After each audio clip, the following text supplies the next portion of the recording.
네, 장기표입니다. 오늘은 1월 11일입니다.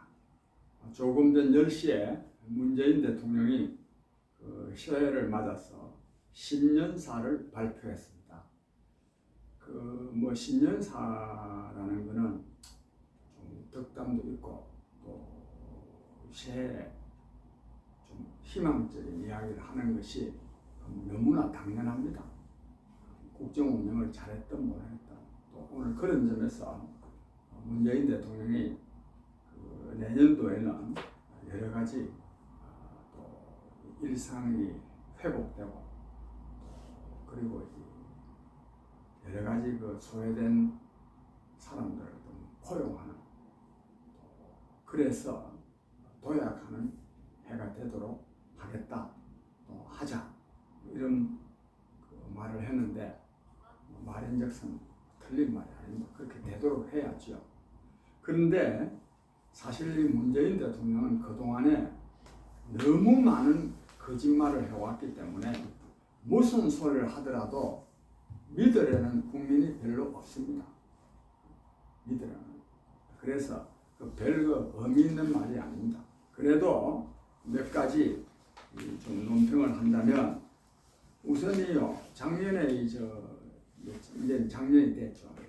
그러니까 며칠 전이지만 경제에도 방역에도 코로나 방역에도 굉장히 잘 대처한 것처럼 말하고 있는데 엄청난 착각입니다. 지금 코로나 때문만이 아니라 경제가 얼마나 어렵습니까? 소득주도 성장이라는 이름으로 자영업자들 그냥 문 닫도록 만들고 소득주도 성장이면 저임금 노동자들한테는 좀 좋은 일이 돼야 될 텐데 오히려 저임금 노동자들을 실직토록 일자리를 잃도록 그런 만드는 정책을 해왔습니다. 또 최근은 아니지만 주 52시간제 시행 또 공정경제 3법 경제가 잔뜩 어려운데 이런 법을 해가지고 기업하는 사람들이 기업 못해먹겠다 못하겠다 하는 이런 말들이 나오고 폐업을 하거나 심지어는 해외로 이전하는 일들이 공장을 이전하는 일들이 굉장히 많은 이런 실정입니다. 그런데 뭘 잘했다는 겁니까? 그래서 굉장히 사태 인식을 잘못하고 있고 도대체 어느 나라 대통령인지 모르겠다 하는 이런 말이 나오고 있는 실정입니다. 특히 양극화 해소만 하더라도 말하면 이른바 자칭 진보 정부고 진보의 중요한 이념은 평등입니다. 그런 점에서 양극화 해소야말로 평등 이념을 구현하는 길이죠. 그런데 이 정권 들어서서요 양극화는 더 심해졌습니다. 어느 한 부문도 빠짐없이 다 심해졌습니다.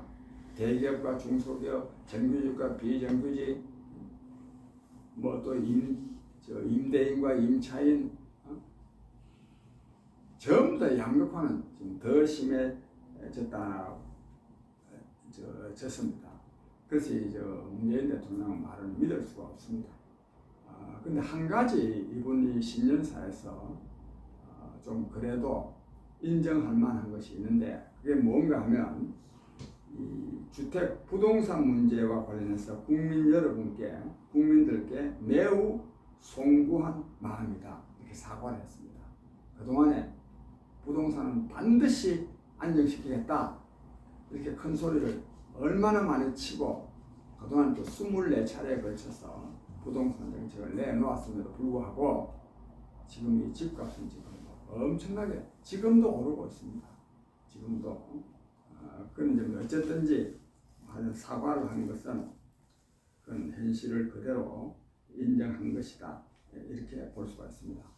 근데 이제 중요한 거는 이 코로나 방역인데 코로나 방역과 관련해서 지금 확진자가 오늘 400몇 명으로 줄었던가요? 사실 확진자 수를 믿을 수가 없습니다.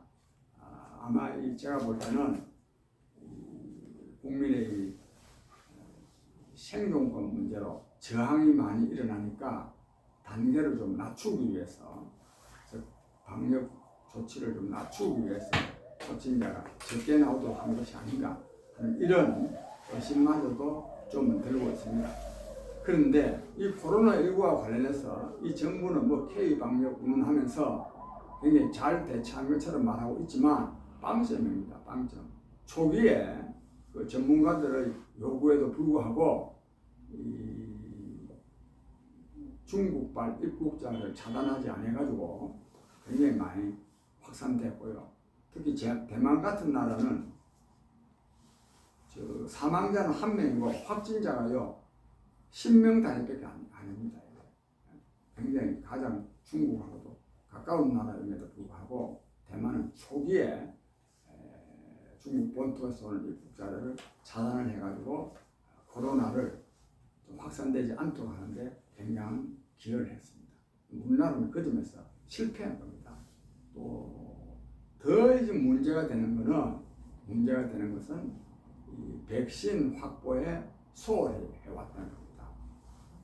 지금 이 모든 나라들 영국, 미국, 프랑스, 독일 다 지금 백신을 접종하고 있는데 우리나라는 오늘 문재인 대통령 말에 하더라도 2월 달부터 접종한다 하고 11월 달 돼야 집단 면역이 좀 형성될 것이다. 이런 말을 하고 있습니다. 이제 완전히 그러니까 코로나19에 대한 대응을 잘못한 겁니다.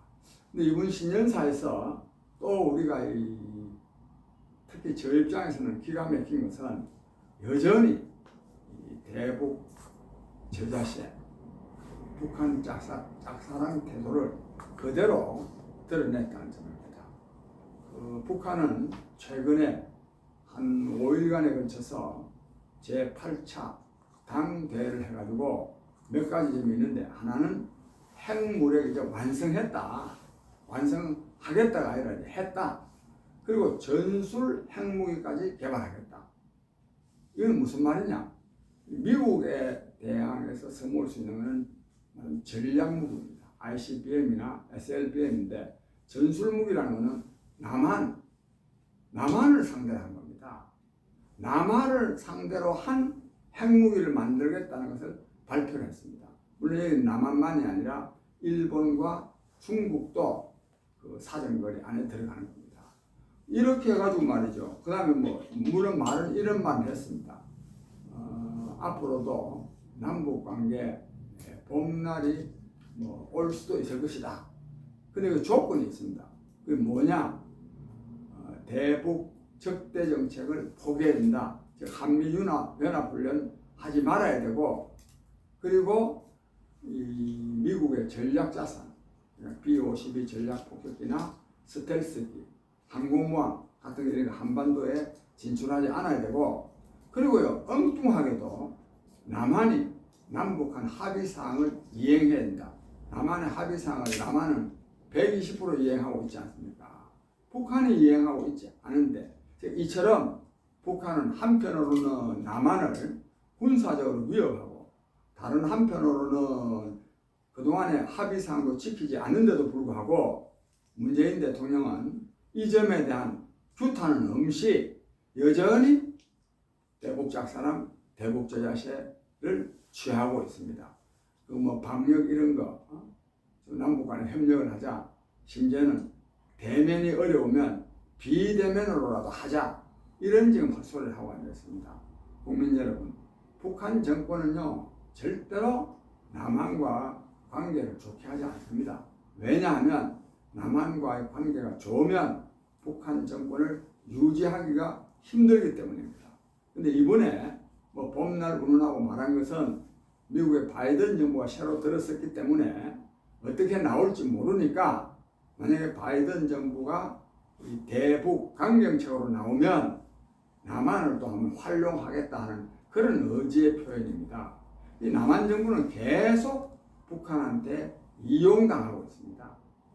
그걸 이 남한 정권은 깨닫지 못하고 있습니다.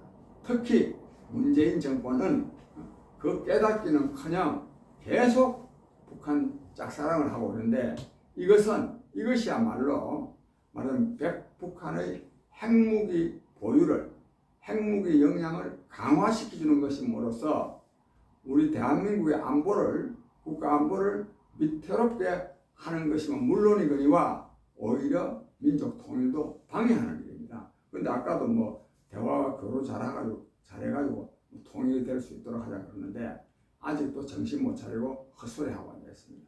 이러니까 계속 이렇게 대북 작사랑 저 자신을 취하니까 북한에서는 삶은 소대가리가 방천대소할 일이라느니 또는 뭐 겁먹이가 더 요란하게 지낸다느니 하는 이런 조롱을 하고 있습니다. 그런 점에서 이 문재인 대통령의 오늘 그 신년사 북한 부문과 관련한 내용은 여전히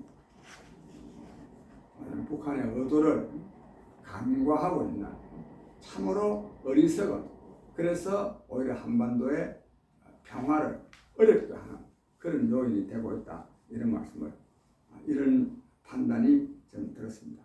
하여간 국민 여러분, 어쨌든 금년도에는 희망찬 해가 될 것입니다. 백신도 극복될 것이고 이 국정을 총체적으로 파탄내고 있는 문재인 정권도 절대로 오래 갈 수 없습니다. 그렇도록 우리 국민들이 나서서 함께 노력해야 되겠습니다. 오늘 이런 말씀으로 마칩니다. 감사합니다.